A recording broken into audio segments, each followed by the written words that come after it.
자, 잠시 쉬었으니까 다시 시작하겠습니다. 이제 계시록 4장 24장로 할 차례죠. 지금 둘째 시간입니다. 이제 둘째 시간 24장로.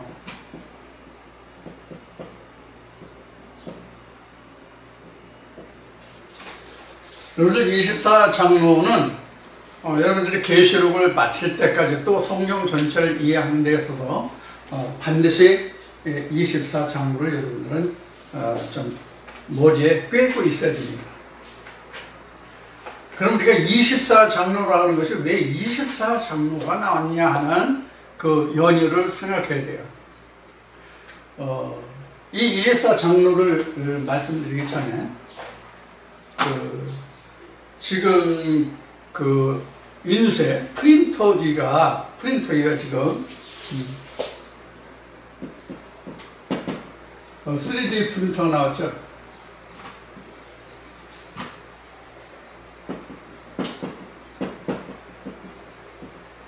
프린터가 나오는데 이 3D 프린터라는 것은 입체적인 것이죠. 성경에 입체적인 것이 어디 나오죠? 성경에 입체적이라는 말은 아니지만 입체적이라는 의미를 가지는 그런 단어가 어디 나오죠? 하나님의 성전이죠. 하나님의 성전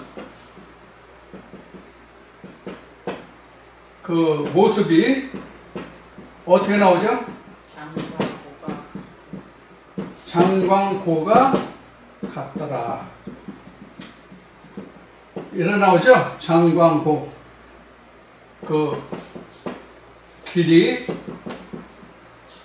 광고 이렇게 해서 장광고가 같더라. 길이와 넓이와 높이가 같더라. 이런 거. 이게 바로 입체예요. 이게 바로 입체인데 3D 프린터가 바로 입체죠. 가로 세로 그 높이 이것이 이제 같은 그런 게 이제 나오는 그 모든 이것이 입체적으로 나오는 것이 이제 그 3D 프린터죠. 이 3D 프린터라고 하는 것은 그러니까 입체적이지만 이것은 뭐예요?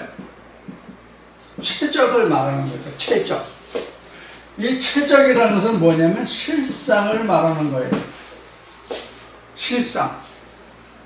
그러면 이 3D를 수학적으로 말하면 1에 1승이 있고요. 1에 2승이 있고요. 1에 3승이 있잖아요. 이 3승이 바로 3D죠. 요것은 면적이면 요것은 최적이죠. 그렇죠? 요거는 그럼 뭐예요? 단면이죠. 그렇죠?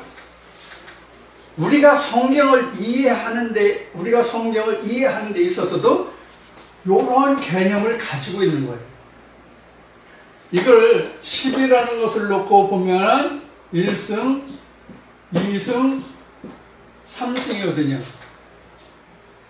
요건 10 그대로죠. 이건 10. 1승이니까 이게 10 곱하기 1이라는 얘기거든요. 요건 10 곱하기 10이라는 얘기거든요. 요거는 10을 3번 곱한다는 얘기거든요. 이런 것과 같은 것이거든요. 자, 그러면 우리가 하나님의 성전의 모습이 이런데 3D 프린터를 얘기하면서 지금 하나님의 성전의 모습을 봤어요. 이 얘기를 지금 왜 하느냐 하면 우리도 성경을 이와 같은 단계로 봐요. 성경을 이런 단계로 본다고요. 그럼 우리가 신학에서 그 성경을 말하는 것이 고작 해봐야 10의 1승이에요. 이거 1승이에요.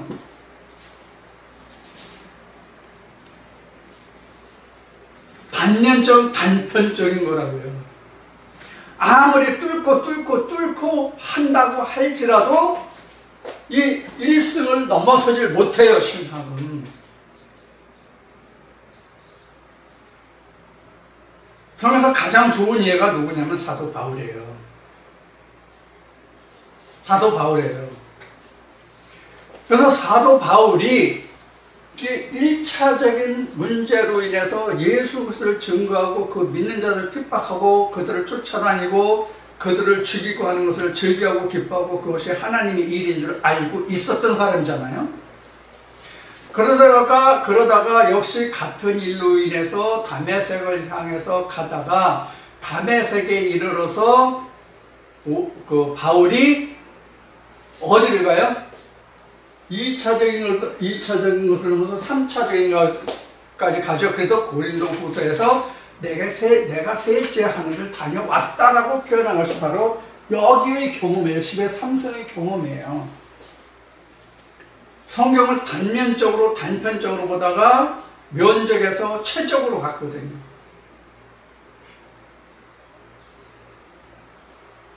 그때 비로소 사울이라는 사람이 바울이 되고 그때부터 자기가 하나님의 예수 그리스도를 증거하게 됩니다. 그래서 사울의 증거가 뭐예요? 유전에서 계명에서 생명의 성령의 법으로 자기가 이렇게 전이 되는, 그렇죠? 유전에서 계명에서 생명의 성령의 법으로 전이 되는 그런 과정을 거쳐서 내가 셋째 하늘에 있었다, 갔다, 보았다라고 증거하고 있는 거예요. 제가 이 이야기를 왜 하느냐 하면 우리가 성경을 볼 때에 단편적으로 보면 성경이 아니에요. 그건 세상이죠. 사전이 설명하는 세상이라고요. 성경이 설명하는 세상이 아니라 사전이 설명하는 사전적 세상을 설명하는 하나님뿐이 안 된다고요. 그건 하나님이 아니에요. 세상이죠. 말은 똑같이 하나님이라고 말하지만 그것은 1차원적인 하나님이에요. 그래서 우리가 성경을 본다고 하는 것은 넓이와 높이와 깊이 그걸 다 봐야 돼요. 장관부를 다 봐야 된다고요. 그게 어느 쪽으로 보나 다 똑같이 증거되어야만 비로소 하나님의 실상이 이거다라고 말할 수 있는 거예요. 그래서 우리가 같은 성경을 보고 있지만 다 그 표현하는 바, 말하는 바, 알고 있는 바 다 다른 거예요. 다 달라요. 100이면 100, 1000이면 1000 다 달라요. 제가 증거해드리는 이 말씀을 받고 듣고 깨닫는다고 하는 여러분들도 그 모습이 다 달라요. 전혀 똑같을 수가 없어요. 제가 여러분들에게 이 말씀 이렇다, 저 말씀은 저렇다라고 여러분들에게 말씀을 드려도 제가 하나님의 이상을, 환상을 보고, 즉 성경의 이상과 환상을 보고 그것을 말씀드리는 저의 배경과 여러분들이 느끼는 배경은 전혀 틀려요. 이해하시겠어요? 이걸 성경적으로 설명한다면 모세가 있고 모세에서 선지자들이 있고 예수에서 사도들이 있지만 사도들도 선지자들도 모세와 예수와 다 같은 반열이에요. 같은 반열이지만 모세가 계명을 가지고 있는 것과 예수가 사도로서 일한 것과는 전혀 그 배경이 틀리단 말이에요. 같은 반열이지만. 그래서 사도들 전체를, 선지자 전체를 구름이라고 한다면 모세와 예수는 그 구름의 왕인 거예요. 선지자와 사도들이 왕이 되는 거예요. 그 왕은 몇이나 될까요? 하나예요. 하나님이 모세에게 그렇게 말씀하시죠. 형제 중에서 하나를 세우리라고.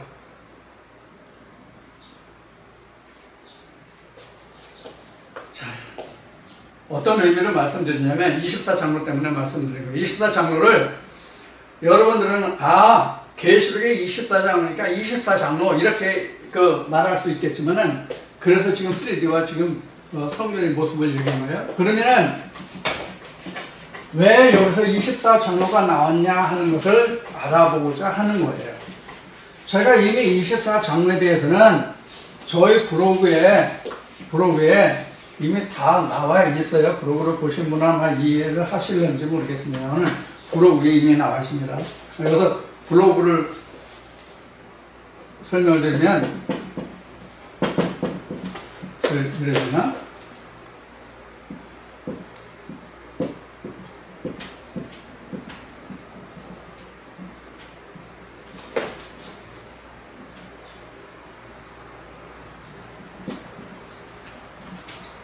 다음 또 여기에서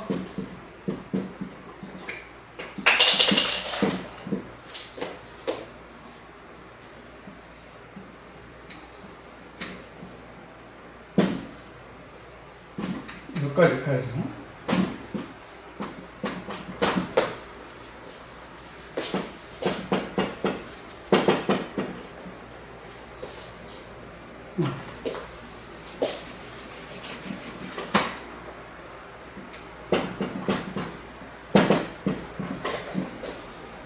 이렇게 두 군데를 확인해 보시면 제 블로그가 나와 있습니다. 거기에 보면 이런 내용들이 이미 다 나와 있습니다. 이미 나와 있으니까 여러분들이 필요하시면 제 블로그를 참고해서 보시길 바랍니다. http http://blueheaven.az 다음넷 그 다음에 http 그 다음에 kts7591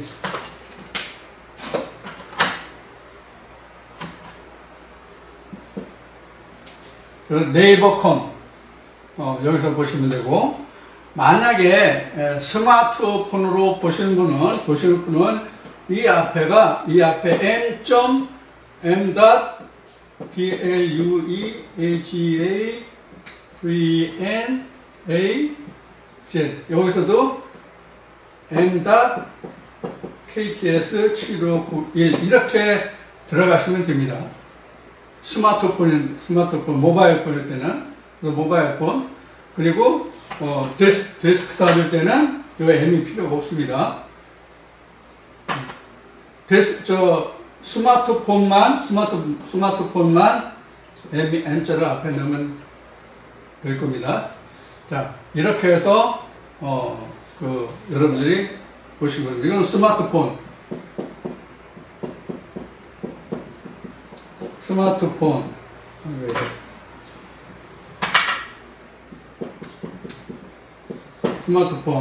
이것도 스마트폰,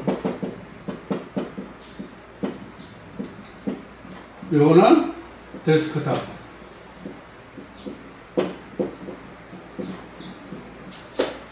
이렇게 해서 여러분이 블로그를 참고하셔서 여러분들이 필요한 자료를 얻어 쓰시기 바랍니다. 어쩌면 블로그에 적혀 있는 것이 지금 여기서 제가 설명드리는 것보다 더 자세하게 기록되어 있을지도 모릅니다. 이것을 참고해 주시기 바랍니다. 이렇게 해서 여러분들이 필요한 자료를 받으시고 여러분들이 별도로 공부도 해 주시길 바랍니다. 제가 전하는 것이 충분하지 않을 수도 있어요. 그러니까 여러분들이 블로그를 보시고 여러분들이 필요한 것을 별도로 여러분의 양식을 채우셔야 됩니다. 제가 전에 신명기의 떡반죽거리과 다윗의 물맷돌 다섯을 말씀드린 내용이 있을 거예요. 그래서 자기 떡은 자기가 가지고 있는 거예요. 자기 전쟁 무기는 자기가 항상 갈고 닦는 거예요. 군에 가면, 남자들의 경우 군에 가면 개인 화기라는 게 있거든요.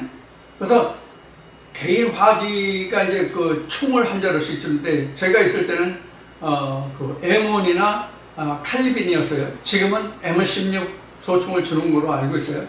그러면 그 병기가 자기가 죽을 때까지 자기가 전쟁이라도 자기 목숨을 스스로 보존할 수 있는 병기로서, 자기가 늘 그 병기를 언제든지 자기 목숨을 보호해줄 병기로 항상 닦고 기름 주고 조이고 그렇게 언제든지 써먹을 수 있도록 해야 되거든요. 말씀도 마찬가지예요. 말씀도 이제 뒤에 이제 뭐 화전, 불효화살, 뭐 여러 가지 이제 무형으로 나타날 텐데 그런 자기의 영생을 위한 병기로 사용해야 되거든요. 그래서 항상 갈고 닦아야 돼요. 그래서 여러분들이 지금 저와 함께 이 말씀을 나눈 것은 바로 군으로 얘기하면 뭐와 같냐면 전쟁 연습을 하는 것과 똑같아요. 그래서 여러분들은 항상 말씀으로 무장을 하셔야 됩니다.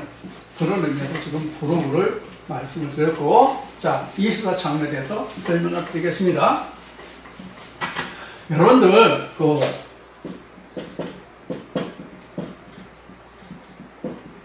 그동안 민수기 1, 2, 3장을 여러 번 얘기했을 거예요.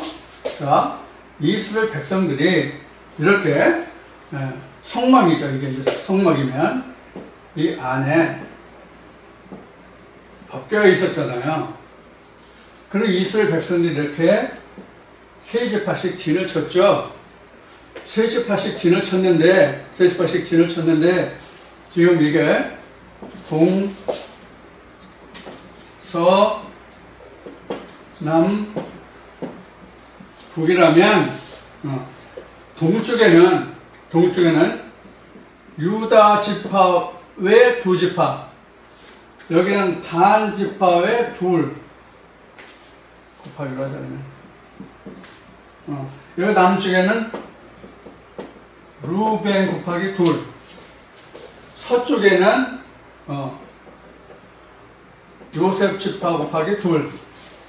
그럼 각각 셋이잖아요. 여기도 셋, 여기도 셋, 여기도 셋, 여기도 셋. 이렇게 해서 12지파가 됐죠. 그렇죠? 12지파가 됐죠. 이제 이게 성막이니까, 사각형의 성막이니까 이 성막을 지키기 위해서 이렇게 4지파로 나뉘었어요.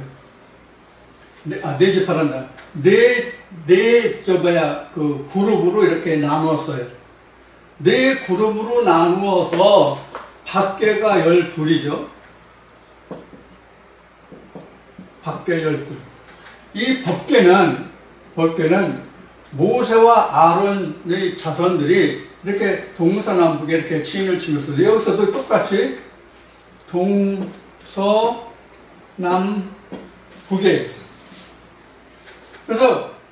그래서 지금 여기에 그 아론의 지파들이 있었어요. 그러면 지금 밖에 12, 안에 12인데 지파별로 하면 밖에 12지파, 안에가 그 아론 지파거든요.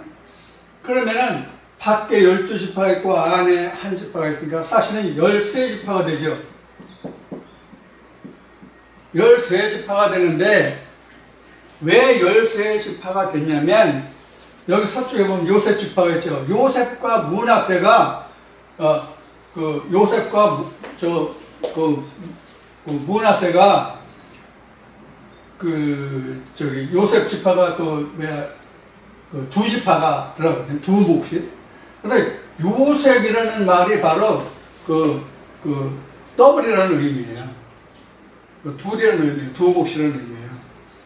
그래서 13지파가 돼요. 요셉 지파가 둘을 계산해 줬기 때문에. 그래서 아론 지파가 따로 별도로 빠져가지고 하나님이 법궤를 담당할 수 있었던 것이죠. 그래서 계시록 말미에 가면 여기에 진짜 하나님이 자리가 되기 때문에 아론 지파가 빠지고 북쪽에서 단 지파가 빠져서 결국은 12지파만 남게 됩니다. 자, 그러면 지금 중요한 것이 뭐냐면 외곽으로 지금 12이 있고 지금 안까지 하면서 12이 되는데 이걸 좀 다시 듭시다.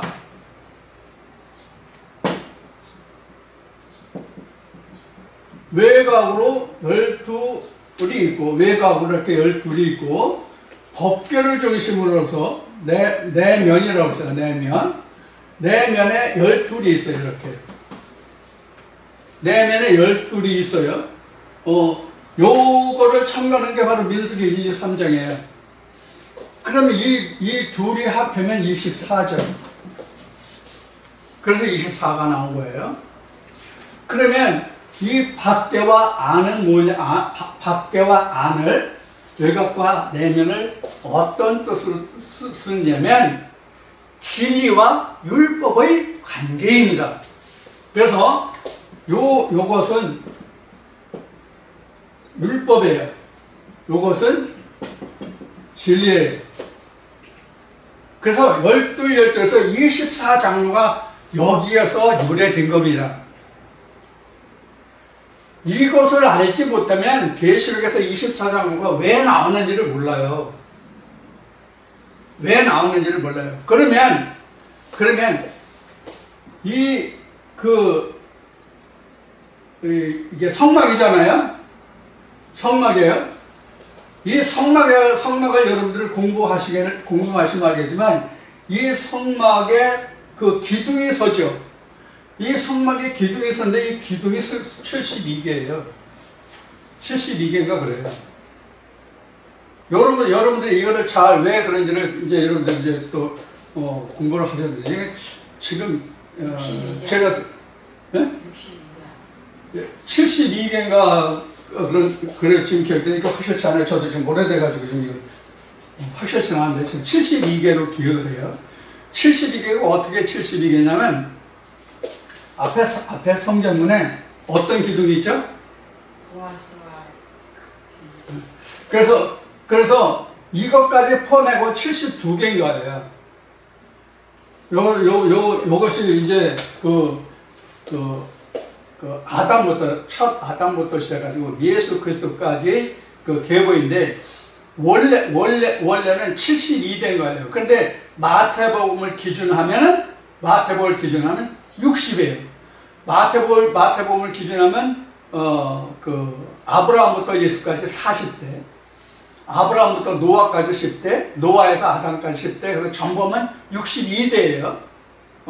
62대가 나오는데, 이 기둥은 72대. 이게 이제 누가복음에 나오는, 계보를 따지면 이제 72인가 76인가의 그 세대가 나와요. 그래서 그 사람의 연령으로 보는 것과 하나님의 연령으로 보는 그 개수가 틀립니다. 그것까지 여러분들 공부하시면은, 좋을 텐데, 공부하시면 참고가 될 거고, 안 하셔도 관계는 없습니다. 중요한 거는 이제 이런 관계인데, 그래서 지금 이 성막의 기준이 뭐냐면, 성경에서 말하는 사륵스가 나오죠? 사륵스의 그 의미예요. 그래서 성막은 없어지죠? 성막은 없어지죠? 그리고 최후에 남는 게 뭐가 남아요? 요것만 남거든요. 요것만 남는 걸 우리는 하나님의 보좌, 이렇게 얘기하는 거예요. 우리가 결국 우리가 하고자 하는 것이 뭐예요? 요거를 세워가는 거예요. 하나의 보좌를 세워가는 거예요. 지금 우리에게 이게 없잖아요. 본래 인간들에게. 하늘 이게 없잖아요. 근데 이게 언제부터 생겨요? 십계명이 주어지는 때부터 생기거든요. 하나님이 이걸 지으라고 말씀하시거든요. 성막을. 그럼 하나님의 언약이 우리에게 그의 계명이 우리에게 오면서부터 하나님의 성막을 지어라, 어떻게 지어라 하는 것이 모세에게 들리듯이 우리에게도 들리는 거예요. 그 음성이. 그런데 우리는 어떻게 지어가는지를 몰라요. 그래서 전도서 보면 이렇게 되어 있어요. 내가 태 중에서 어떻게 뼈가 생기는지 내가 아느냐? 이렇게 묻고 있어요. 그 뼈가 생기는 게 바로 이거거든요. 자, 그래서 지금 24장로라고 하는 것은 결국은 뭐냐면, 지금 말씀들의 총집합, 그 중에서의 핵심, 이렇게 됩니다. 이게 이제 밖에는, 외곽은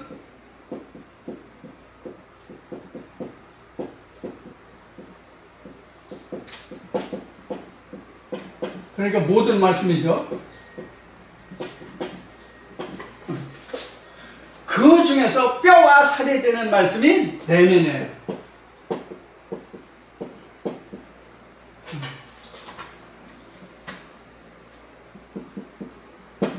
뼈, 살 어디 나와요? 창세기 얘기가 나오죠? 뭐죠? 아담의 갈비. 그렇죠? 아담의 갈비는 뭘 만들어요? 여자를 만들죠. 여자는 뭘 만들어요 또? 아들을 만들죠. 그 아들이 이거단 말이에요. 그래서 여자가 뭐가 되냐면 언약이 되는 거예요. 그래서 또 여기서는 창세기 2장에 기록되는 거죠. 자, 요런 것들의 모습이 뭐냐면 24장로예요. 그러면 그 대형 교회는 장로들이 뭐 수십 명 되대요. 수십 명이 아니라 아마 뭐 몇백 명 될지도 모르겠어요. 예를 들어서 뭐 강남에 무슨 사랑인지 뭐 미움인지 뭐 그런 데도 있고 여의도에도 뭐 있고 그러죠. 그럼 거기에 뭐 장로가 뭐 24명만 있겠어요? 제가 그 예상컨대 아마 뭐 100명이 넘을 것 같은 생각이 들어요. 근데 각자의 마음속에는 장로가 몇일까요? 각자의 하나님의 성전인 장로가 몇이에요? 24장로뿐이 없어요. 24장로뿐이 없어요. 24장로가 온전한 거예요. 율법의 장로, 진리의 장로, 말씀의 장로, 핵심의 장로. 그래서 여기서 24장로라는 것은 바로 이런 의미를 가지고 있습니다. 그런데 24장로들이 어떤 옷을 입고 있어요? 흰 옷을 입고 있다고 되어 있어요. 자, 또 보좌에 둘린 24장로들이 있고 그 보좌들 위에 24장로들이 흰 옷을 입고 머리에 금면류관을 쓰고 앉았더라. 그러니까 이런 자리에 있는 거예요. 이런 자리. 안과 밖으로. 그래서 성경이 이제 안과 밖으로 써졌다는 이제 그 말씀도 이제 등장할 텐데 바로 안과 밖이 바로 이런 뜻이에요. 24장로의 뜻이 같고요.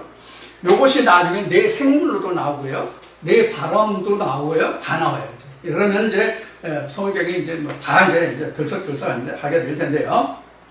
그래서 흰 옷을 입었다고 하는 것은 그 예수 그리스도의 옷을 입었다입니다. 먼저 이사야 61장의 말씀에서 그 의의 겉옷 흰 옷이 의의 겉옷이라는 말씀을 드렸죠. 여기서 이제 그 히마티온과 티톤을 또 말씀을 드렸죠. 이것이 바로 의의 옷 흰 옷입니다. 그 의의 옷 흰 옷이라고 하는 얘기는 전에 제가 이런 말씀을 드렸는데 기억을 하실런지 모르겠어요. 우리 믿음의 시작이 어디서부터 시작하죠? 우리 믿음의 시작이 어디서부터 시작해요? 죽음이죠? 우리 믿음의 시작은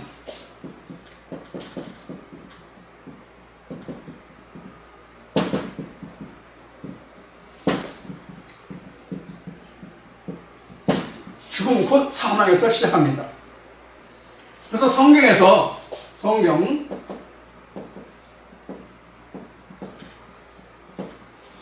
근거로 보면 죽음은 무슨 색이에요? 검은색이죠. 사망이죠. 음부 사망을 검은색으로 하죠. 그래서 우리 믿음의 시작은 검은색으로부터 시작해요. 그러면 검은색으로부터 시작하는데 한번 따져보겠습니다.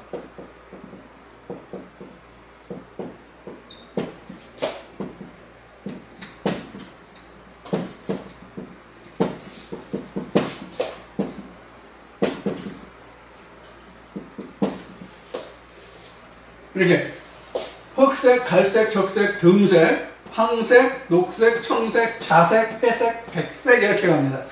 요것이 전기전자에서 그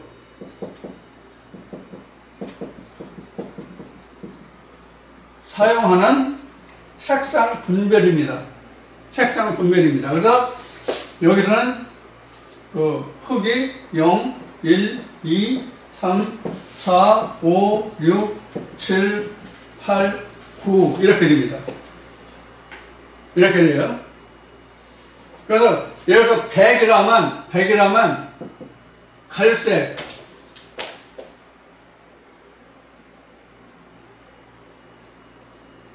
갈색, 흑색, 흑색. 이러면 이게 100이에요. 그리고 여기다가 오차 범위를 둡니다. 오차 범위. 그 다음에 오차 범위 색을 넣어요. 여기다. 오차 범위 색을 넣어요. 그래서 이게 105이면 오차가 예를 들어서 5%다. 그러면 95에서 105옴이 될 수 있다. 이제 이런 의미를 이제 해석을 하는 거죠.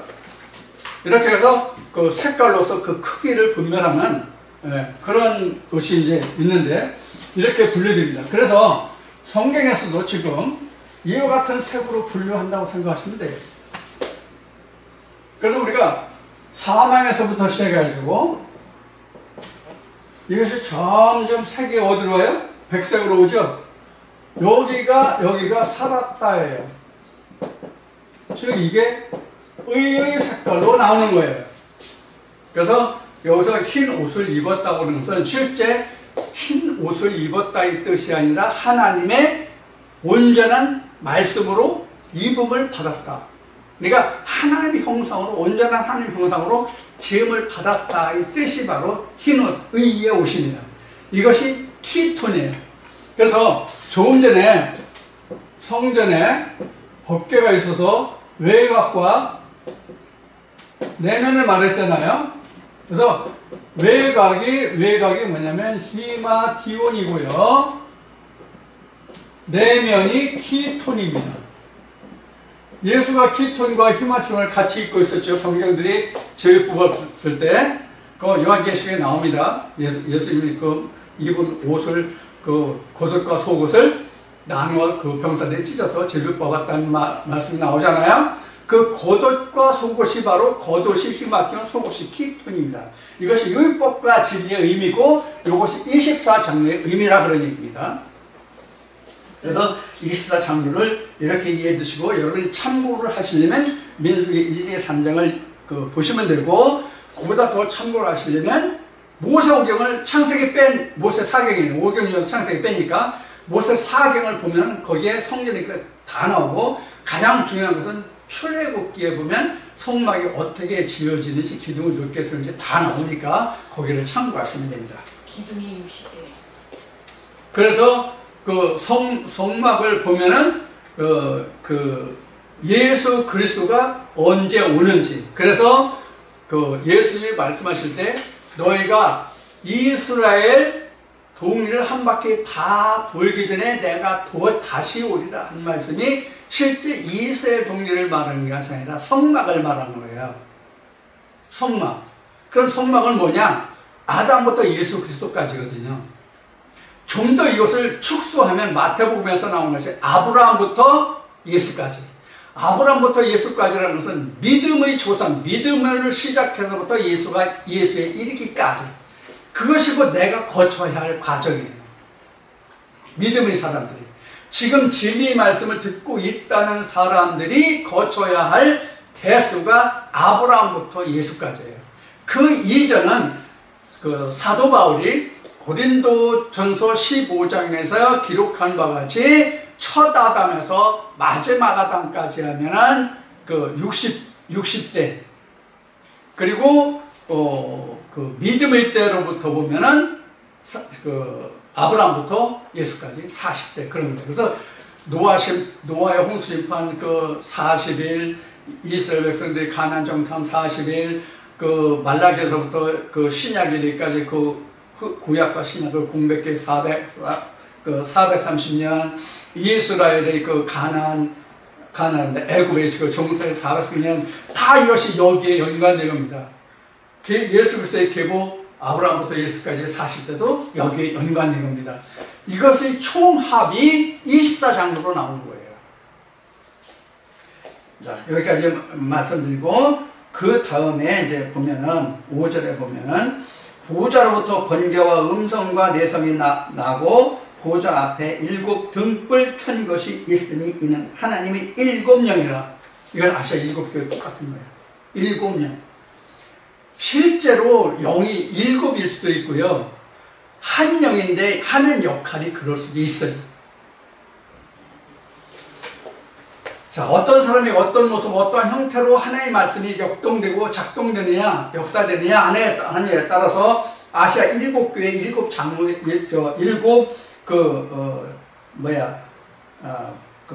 등불과 같이 이제 역사되는 거죠. 그러니까 각 사람 마음의 신령의 상태예요. 근데 여기서 7으로 되어 있지만, 7으로 표현하고 있지만, 이 7이 700일지, 7000일지, 7만일지 사실 우리는 몰라요. 왜 그런가 하면, 우리 각자의 그 마음은 하나뿐이 없지만, 그 마음의 변화되는 그 상태는 변화무쌍하거든요. 인간들이 그 카멜레온을 얘기할 때 좋지 않은 의미로 저 사람 그 카멜레온 같은 사람이야 뭐 이런 그 이야기들을 하잖아요. 근데 사실 성경을 놓고 말한다면 사람이 카멜레온을 들어서 사람이 이렇게 사람이 그 앞뒤가 다르다, 저 사람 그 겉과 속이 다르다라고 말할 수 있는 그런 입장이 못 돼요. 왜? 인간은 카멜레온보다 더 많은 색을 띠고 있거든요. 우수한 색을 띠고 있어요. 그래서 전에 제 동영상을 보면 이런 내용이 나와 있을지 모르겠어요. 자, 지금 말씀드린 것 같이 사람에게 마음은 하나예요. 그렇죠? 마음이 둘인 사람은 없어요. 마음은 하나일 거예요. 마음이라는 그릇은 하나인데 그 마음의 그릇에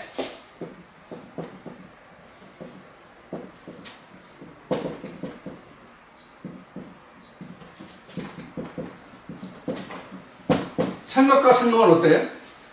생각과 생각은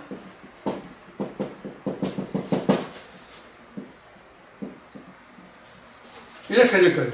이 애누게락에서는 이게 무한대예요, 사실은. 생각은 무한대라고요. 때와 장소에 따라서 거짓말하잖아요.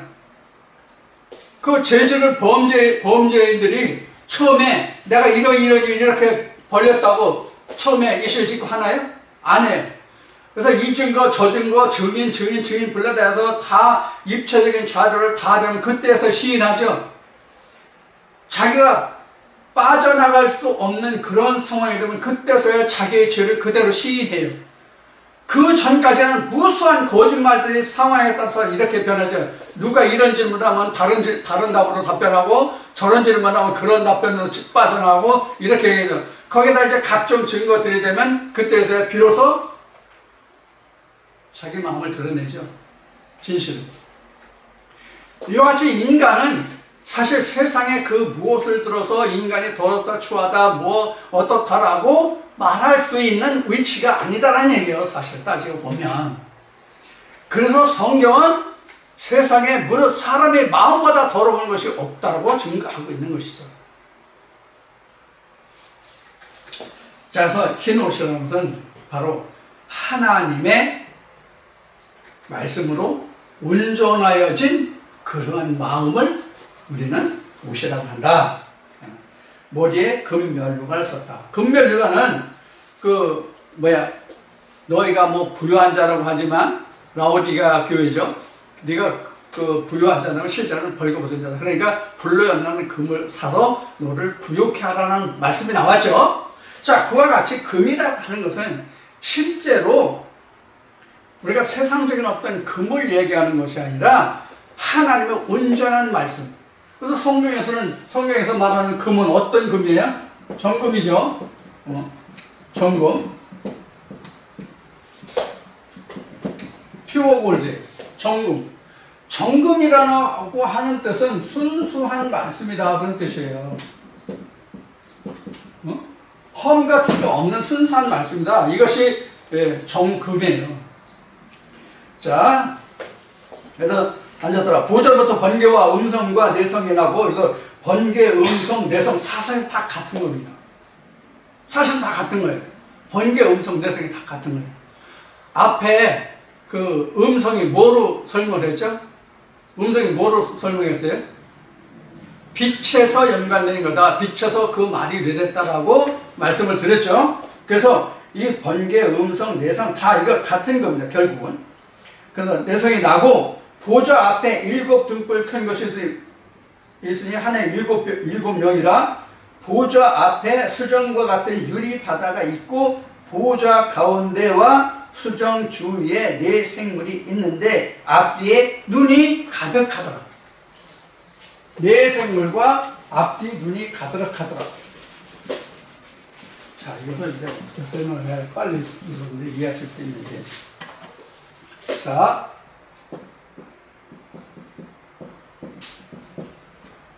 네 생물이 무엇이냐는 1.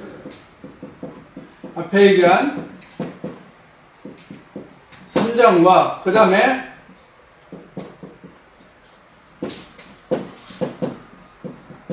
참조하시기 바랍니다.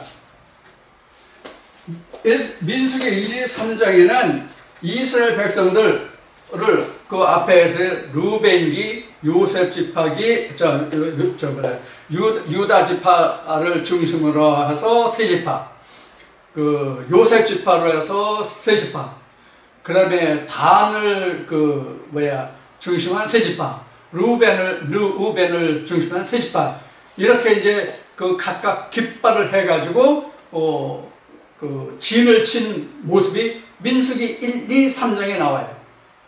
그런데 민수기 1, 2, 3장에 이렇게 표현된 각 지파별의 기 밑에 모여든 그 백성들을 에스겔 1장에서는 무엇으로 표현하면 4 생물로 표현한 기록이 에스겔 1장에 나와요.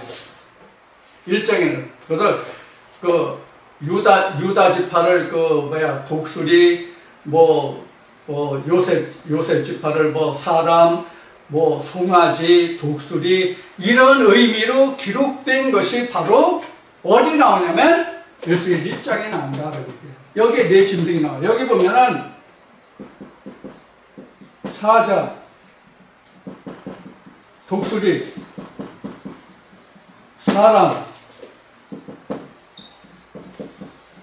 송아지 이렇게 나와요.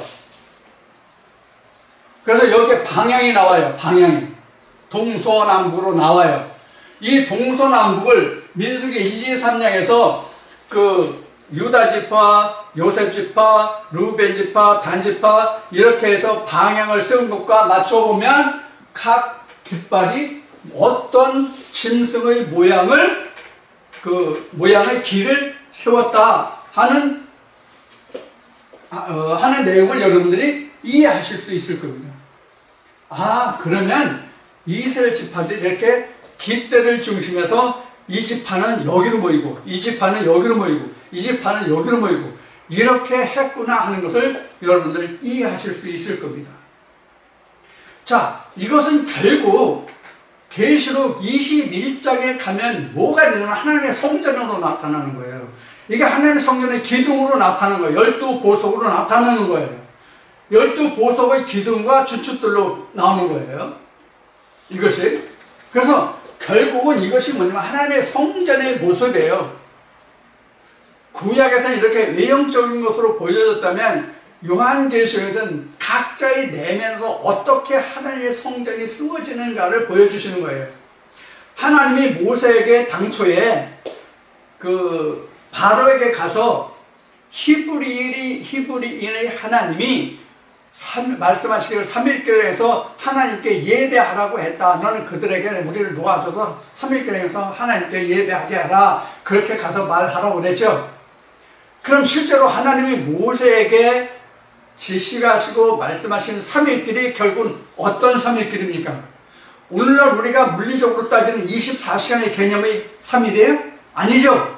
애국과 광야를 거쳐서 가나안 땅에 가서 하나님의 성전이 완성되기까지가 3일 요정이란 말이에요. 이것도 마찬가지예요. 이것도 마찬가지예요. 그러니까 하나님이 하나님의 형상대로 사람을 짓자라고 창세기에서 말씀하신 그 내용은 바로 무엇을 말하냐면 하나님의 성전이 완성하기까지예요. 그게 3일길이에요. 그래서 요한계시록 21장에 하나님의 신부의 모습을 보여준다고 그러죠. 사도 요한에게 예수의 영이 그래서 하나님 높은 산으로 이끌어가서 신부의 모습을 보여주죠. 그 신부의 모습이 뭐예요? 12보석과 12기둥과 하나님의 성전인데 그 안에 하나님과 예수를 보지 못하였으니 그 사람이 그 성전의 모습, 성전이다. 이렇게 설명하고 있는 부분이에요. 그러니까 창세기에서 지금 말씀드린 창세기에서 하나님의 형상대로 사람을 짓자라는 얘기는 결국은 뭐냐면 하나님의 성전이 각자에게 지어지기까지 그것이 하나님의 일의 시작이요 끝이에요. 지금 우리 그걸 관통해 가자는 거예요. 그래서 성경은 구약이 있고 신약이 있고 그 중에서 계시록 있고 다니엘서가 있는 것이 아니라 우리도 창세기에서부터 요한계시록까지 모세가 거쳤고 선지자들이 거쳤고 신약에서 또 예수가 거쳤고 사도들이 거쳤던 과정을 우리는 모세와 예수와 사도와 선지자들이 거쳤던 한때 함께 뭉쳐서 지금 우리 각자는 다 걸어가야 되는 길이에요. 그러니까 현재 우리에게는 이 성경이 구약과 신약의 구분이 없어요. 다만 뭐가 있다? 겉과 속만 있을 뿐이다. 이렇게 말하는 게 가장 정확한 표현이에요. 성경은 겉과 속이 있다. 겉은 구약이요 속은 신약이다. 이렇게 생각하면 돼요. 그래서 겉과 속이 함께 있어야 하나님의 온전한 성전이에요. 이것이 지금 얘기한 요한계시록 21장에서의 하나님의 신부의 모습이에요. 하나님의 신부의 모습은 어디에 나와요? 슬기로운 처녀와 미련한 처녀는 어디에 기록되죠? 마태복음 25장이잖아요. 자, 그것을 여러분들 말씀드리고, 그래서 여기서 보면 7명인데 7보좌 수정과 같은 유리바다가 있다고 그랬죠. 유리바다가 뭡니까? 영어에서는 크리스탈 C로 되어 있는데, 유리바다라는 것은 투명하다는 얘기예요. 투명하다. 뭐가 투명하냐면,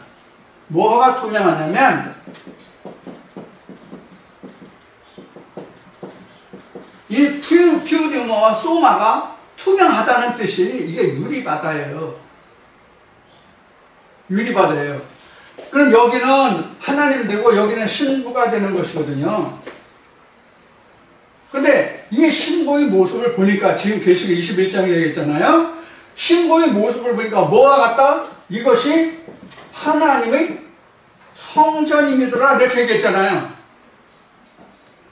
그러면 성경에서 말할 때 여기는 하늘이고 여기는 땅이거든요.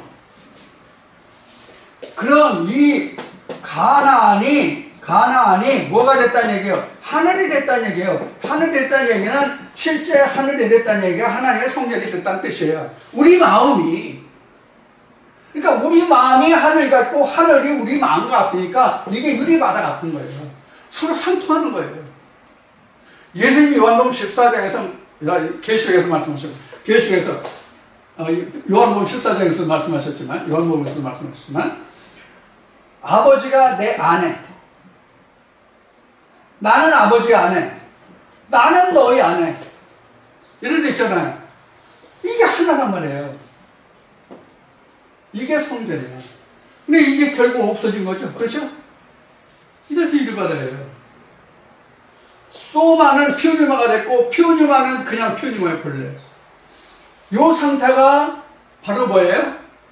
요 둘이 합하면 본래의 상태에 뭐로 들어와요? 베레시트로 들어가는 거란 말이에요. 하나님의 집으로 돌아가는 거란 말이에요. 그럼 이 베레시트의 뜻이 뭐냐?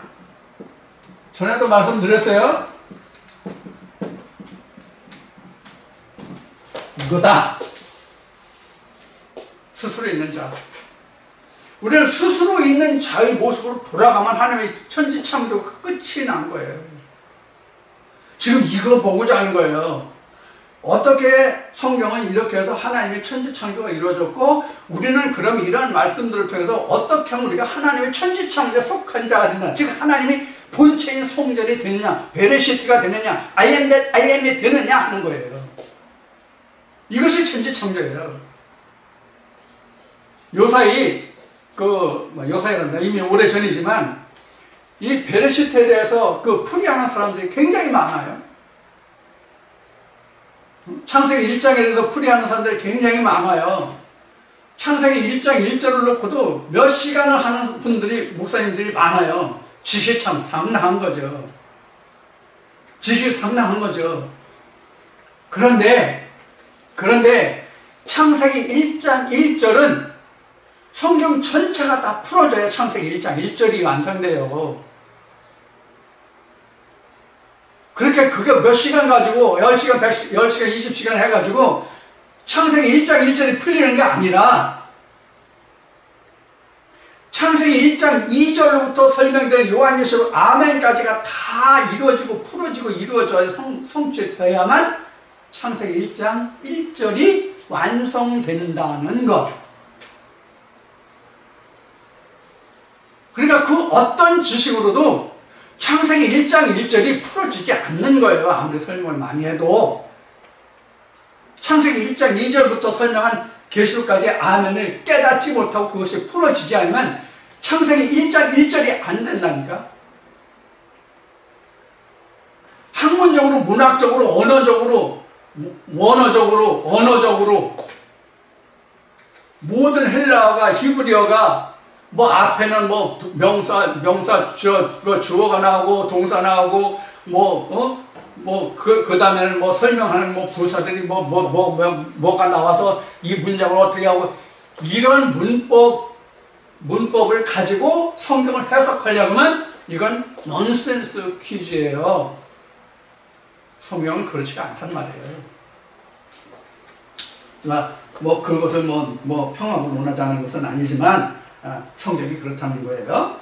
자, 그래서 여기 지금 첫째 생물은 사자 같고, 둘째 생물은 송아지 같고, 셋째 생물은 사람 같고, 넷째 생물은 날아가는 독수리 같은데, 이것이 에스겔 말씀을 보면 이 설명이 나온다는 얘기예요. 그래서 실제 지금 독수리, 사자 이걸 얘기하는 게 아니에요. 근데 여기 나오는 이 생물들이 무엇과 대조되느냐 하면, 다니엘서 보면 다니엘이 꿈을 꾸는데 네 짐승이 나오죠. 그렇죠? 네 짐승이 나오죠. 거기도 뭐가 나와요? 거기도 보면 네 짐승이 뭐가 나와요? 네? 그 사자, 독수리 거의 비슷하게 다 나와요. 그러면 다니엘서에서 다니엘이 이성으로 본 그 네 짐승, 네 바람, 물론 스가랴 6장에도 네 바람이 나와요. 다니엘서도 나오고요. 지금 계시록에서 네 생물이 나오고요. 자, 그러면 네 생물과 네 바람이 결국 무엇을 뜻하냐면 하나님과 거짓 선자와의 대결을 말하는 거예요. 이건 결국 종국적으로 말하면 무엇이냐면 거짓 선자와 참 선자, 세상으로 온 선자와 스스로 온 선자와 하나님으로부터 은함을 받은 자의 관계를 말하고 있다 하는 것을 여러분들이 이해하시면 됩니다. 그래서 여기 네 생물에 대한 것은 지금 여기에 민수기와 에스겔 1장을 여기 인용했으니까 여러분들이 이 말씀을 참고해서 여러분들이 공부를 하시기 바랍니다. 제가 이것을 또 성경을 찾아서 설명하다 보면 한이 없어요. 한이 없기 때문에 여러분들이 공부를 하시고, 만약에 거기에서 여러분들이 질문이 있거나 풀어지지 않는 것이 있으면 저에게 글을 남겨주세요. 여러분 동영상 보시면서 질문을 남겨주시면 제가 그에 대해서 답변을 해드리도록 하겠습니다. 그래서 네 생물이 나왔고, 그 다음에 각각 6날개가 있고 그 안과 주위에 눈이 가득하더라. 그러니까 안과 밖에 그 주위에 눈이 가득하다고 되어 있죠. 그리고 날개가 6이 있다고 되어 있죠. 날개가 6이 있다는 뜻은,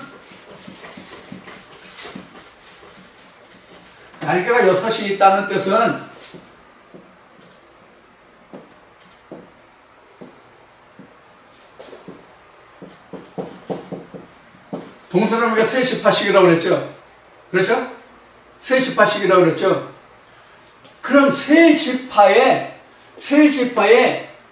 양팔, 이 양팔이라고 하는 것은 이사야 40장에 기록된 것이 하나님의 의와, 즉 율법과 진리를 의미하는 거예요. 그것이 지금 각 지파별로 있다는 뜻이에요. 그러니까 세 지파씩 있으니까 두 손을 펴면 어떻게 돼요? 6날개가 되죠? 그렇죠? 한 지파에 손을 펴면 지금 양날개가 되잖아요. 양날개 되잖아요.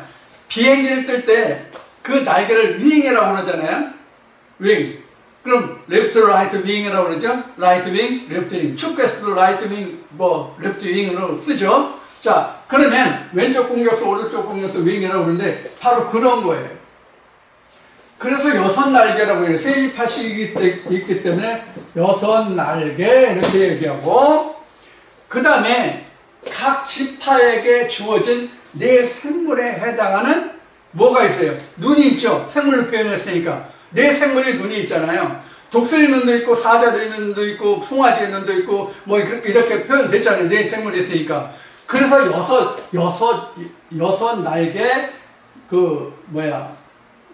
여섯 날개와 네 짐승이 보는 눈이 있잖아요. 근데 안과 밖에 있다. 안과 밖에 있다. 율법과 진리가 있다.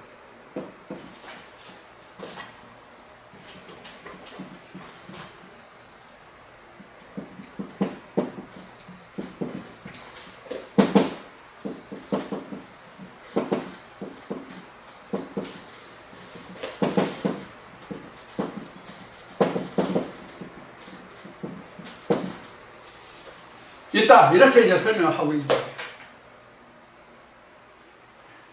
이것도 실상의 우리가 외형적으로, 물리적으로 내면과 외면이 있다는 뜻이 아니라 말씀의 겉과 속이 있다는 뜻이에요. 말씀의 겉과 속이 있다는 뜻이 바로 내면과 외면이고, 그 다음에 눈이 그 주위에 가득하더라 이렇게 되는 거예요. 그래서 그 뒤에 이전의 말씀이 거룩하다. 주 하나님과 전능하시니요. 전에도 계셨고 이제도 계시고 창차우시니.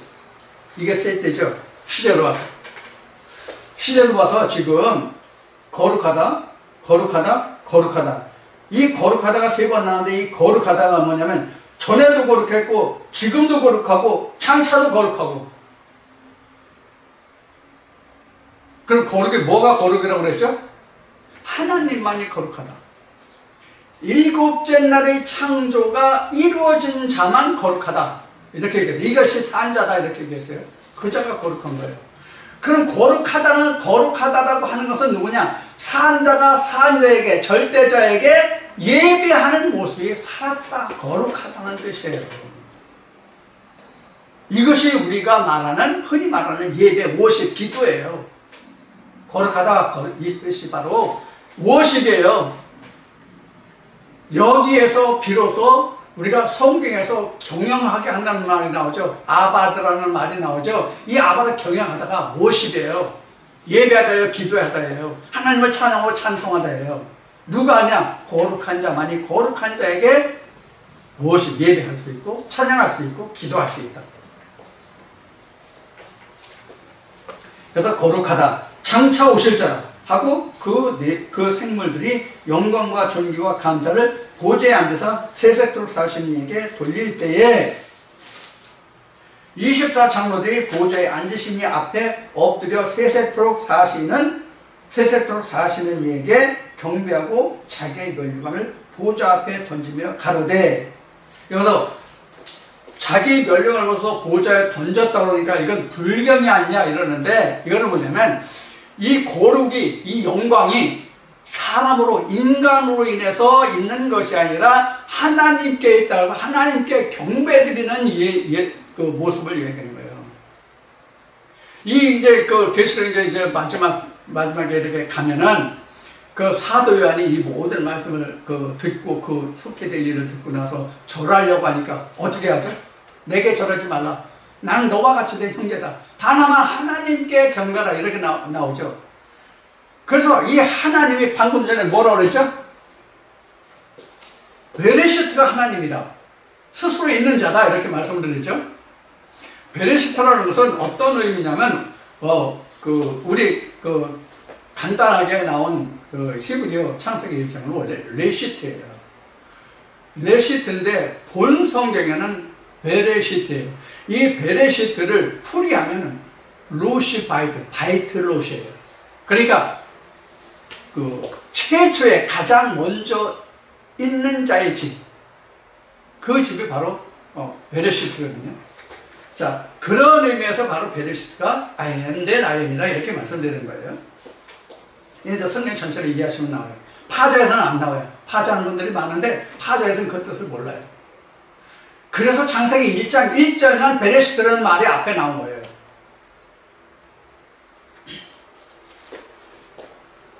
자, 그래서 여기에 이제 면류관을 던졌다는 것은 그런 겁니다. 실제 면류관이 아니라 영광을 하나님께 돌렸다니까요. 이 영광은 하나님 거니까. 인간이 받을 영광이 아니잖아요. 본래 하나님 것이었잖아요. 그러니까 하나님 것은 하나님께. 예수님이 성전세를 내가지고 말씀하신 거죠. 가이사의 것은 가이사에게, 하나님의 것은 하나님에게. 이런 말씀이 있죠. 그래서 하나님의 것은 하나님께 그러는 거죠. 내 거 아니잖아요. 그걸 내가 찾으려면 안 되죠. 이것을 성경은 뭐예요? 거만, 9만, 5만 이렇게 얘기하는 거죠. 그건 내 거 아니에요. 하나님 거죠. 제가 하나님의 말씀을 이렇게 증거하고 있잖아요. 이거 제 겁니까? 하나님 거죠. 그러니까 제게 있는 이 모든 말씀이 본래 하나님의 것이니까 영원 하나님께 있는 거죠. 저는 다만 그의 사자로서 이 말씀이 이렇다라고 증거해드리는 것뿐이죠. 이 말씀이 내 겁니까? 아니잖아요. 하나님의 것이잖아요. 자, 그런 말이 바로 멸류관을 걸어 보좌에 던지며 그런 뜻입니다. 자, 그래서 이어지는 11절에 우리 주 하나님이여 영광과 존귀와 능력을 받으시는 것이 합당하니 주께서 만물을 지으신지라 만물이 주의 뜻대로 있었고 또 지으심을 받았나이다. 이것이 뭐냐면 천지창조, 창세기 1장 1절을 설명하고 있는 거예요. 베레시트가 발을 했는데 뭐를 발했어요? 하늘과 땅과 엘로힘과 샤마임과 에레츠를 창조했잖아요. 누가? 베레시트가, 레시트가. 그 말이 지금 11절에 기록된 말씀이에요. 4장 11절에 기록된 말씀이에요. 그러니까 영광이 누구 거예요? 베레시트 거죠. 그렇잖아요. 베레시트 거잖아요. 엘로힘 것이 아니라 베레시트의 것이란 말이에요. 그래서 천지 만물을 지은 건 엘로힘이 지은 것이 아니라 베레시트가 지은 거죠. 천지 만물을. 자, 이렇게 해서 지금 4장이 지금 맞춰졌는데, 이 4장에서 보면 그 면류관이 나왔잖아요. 면류관. 이 면류관이 나오는데, 면류관이 지금 계시록에 차용된 헬라어가 두 가지 단어가 나와요. 지금 6장에 가서 이제 이것을 이제 다시 설명을 해야 되기 때문에 지금 본문만 이야기하겠습니다. 지금 그 계시록 4장에서 그 설명하고 있는 그 면류관은 어떤 면류관이냐면 스테파노입니다. 스테파노. 그 스테파노가 그 면류관이라는 뜻인데, 스테파노라는 그 단어가 있고 면류관에서 또 디아데마라는 그 단어가 나옵니다. 그러니까 면류관이라는 단어가 지금 계시록에 두 가지의 단어가 나오는데 스테파노와 디아데마가 나오는데, 스테파노와 디아데마가 똑같은 면류관입니다. 그런데 디아데마는 그 마귀에게 해당되는 거고, 스테파노만 그 하나님께 해당되는 거다. 이런 그 해석을 하는 목사님들이, 신학자분들이 많은 것으로 알고 있어요. 그런데 스테파노나 디아데마나 같은 그 의미입니다. 다만 그 스테파노라는 것은 아주 장엄하고 화려한 그런 면류관이고요. 디아데마는 일반적인 면류관이 디아데마예요. 그러니까 간단하게 장식된 것, 그런 거. 우선 이제 간단히 이러한 그 의미로만 그 말씀을 드리고, 6장에 가서 이 디아데마와 스테파노가 왜 이렇게 구분되어 쓰여지는지를 그때 가서 다시 말씀을 드리기로 하겠습니다.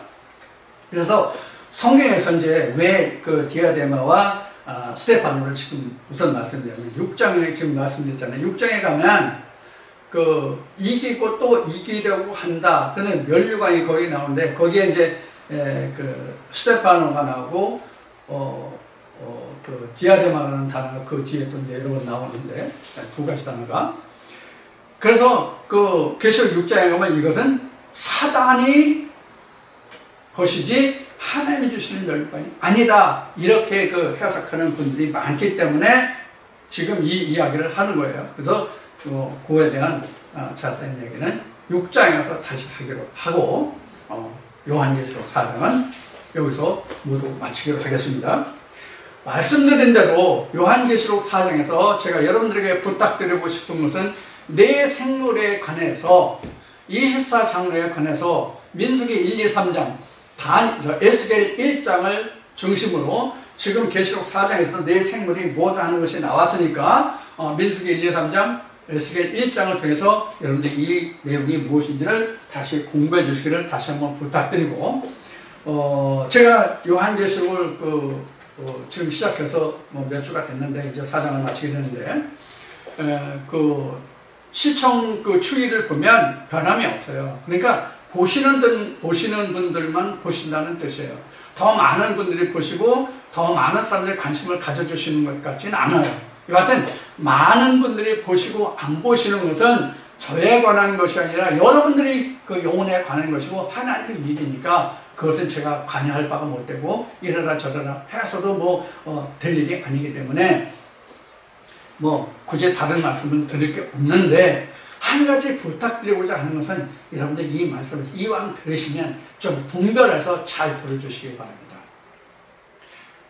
그래 내 말이 오라 내 말이 오라 그렇지 그래야 돼가 아니라 여러분이 이 말씀을 들을 때에 내가 그동안 신앙생활을 하면서 들었던 말씀과 지금 제 입을 통해서 전해지는 말씀이 무엇이 다르고 무엇이 같고 저 사람이 무엇을 말하고자 하는지 무엇이 차이가 나고 무엇이 다른지를 여러분들이 찾아내서 분별해야 됩니다. 옳다라고 하는 것은 그것은 알았다는 뜻이 아니에요. 옳다라고 하는 것은 알았다는 뜻이 아니에요.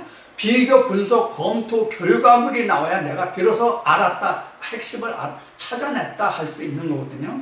제가 이런 얘기를 여러 번 말씀드리는데 여러분들은 그동안 내가 어떤 신앙생활을 했어요? 어떤 말씀을 어떻게 들었는데 지금 저 사람이 하는 얘기는 어떻다. 그러면 전에 건 어떻고 지금 건 어떻고 무엇이 같고 틀리고 무엇이 참이고 거짓인지를 여러분들이 분별해내고 식별해내고 찾아내야만 여러분의 마음속에 하나님 형상대로 지어지는 결과가 나올 겁니다. 그것을 우리는 믿음이라고 그래요. 그것을 우리는 또 분별이라고 말해요.